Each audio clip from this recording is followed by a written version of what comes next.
They've lost everything almost. মধ্যপ্রাচ্যের উত্তপ্ত রণাঙ্গন থেকে আসছে চরম উৎকণ্ঠার এক নতুন সংবাদ। বাগদাদ ও তেহরানের যৌথ সীমান্ত নিরাপত্তা চুক্তি নিয়ে যখন আলোচনা তুঙ্গে, ঠিক তখনই ইরাকের মাটি থেকে আমেরিকার সামরিক বাহিনীর ওপর নেমে এলো এক বড় ধরনের আঘাত। উত্তেজনার পারদ এখন এমন এক উচ্চতায় পৌঁছেছে যা গোটা অঞ্চলে নতুন কোনো সর্বনাশা যুদ্ধের ইঙ্গিত দিচ্ছে।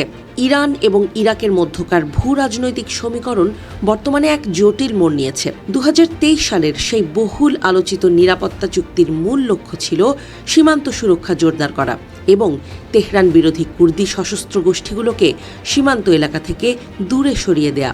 আঞ্চলিক স্থিতিশীলতা বজায় রাখতে দুই দেশই নানাভাবে চেষ্টা চালিয়ে যাচ্ছিল, কিন্তু সীমান্তবর্তী এলাকার এই নড়বড়ে নিরাপত্তা পরিস্থিতি বরাবরই বড় এক উদ্বেগের কারণ হয়ে দাঁড়িয়েছে। এই সংঘাতের আবহেই মার্কিন সেন্ট্রাল কমান্ড সেন্টকমের পক্ষ থেকে এক চাঞ্চল্যকর ও মর্মান্তিক তথ্য প্রকাশ করা হয়েছে। জর্ডানে সংঘটিত একটি রহস্যময় ইরানি হামলায় অজ্ঞাত পরিচয় কিছু মরদেহের উদ্ধারের খবর নিশ্চিত করার পাশাপাশি উত্তর ইরাকে আরও এক মার্কিন সেনা সদস্যের মৃত্যুর সংবাদ সামনে এসেছে। এই মৃত্যু মধ্যপ্রাচ্যে মার্কিন উপস্থিতিকে আরও বেশি ঝুঁকির মুখে ফেলে দিয়েছে।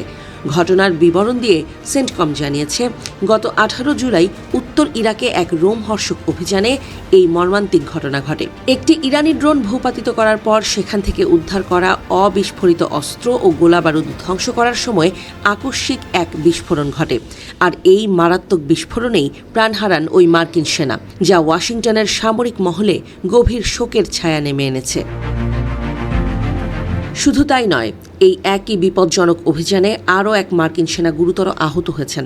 বর্তমানে তাকে নিবিড় চিকিৎসাধীন রাখা হয়েছে এবং তার অবস্থা এখনও আশঙ্কাজনক। সেন্টকমের পক্ষ থেকে সামান্য আঘাতের কথা বলা হলেও এই ঘটনা মার্কিন বাহিনীর নিরাপত্তা ব্যবস্থাকে এক কঠিন প্রশ্নের মুখে দাঁড় করিয়ে দিয়েছে। সবচেয়ে নাটকীয় বিষয় হলো, এই নতুন প্রাণহানির ঘটনাটি ঘটেছে জর্ডানে ইরানি ড্রোন এবং ক্ষেপণাস্ত্র হামলায় নিহত অপর দুই মার্কিন সেনার মৃত্যুর মাত্র একদিনের ব্যবধানে। একের পর এক এমন আকস্মিক প্রাণহানি ও হামলার ঘটনায় হোয়াইট হাউস এবং পেন্টাগনের নীতি নির্ধারকদের কপালে চিন্তার ভাঁজ ফেলেছে। মধ্যপ্রাচ্যে মার্কিন সেনাদের নিরাপত্তা এখন পুরোপুরি হুমকির মুখে।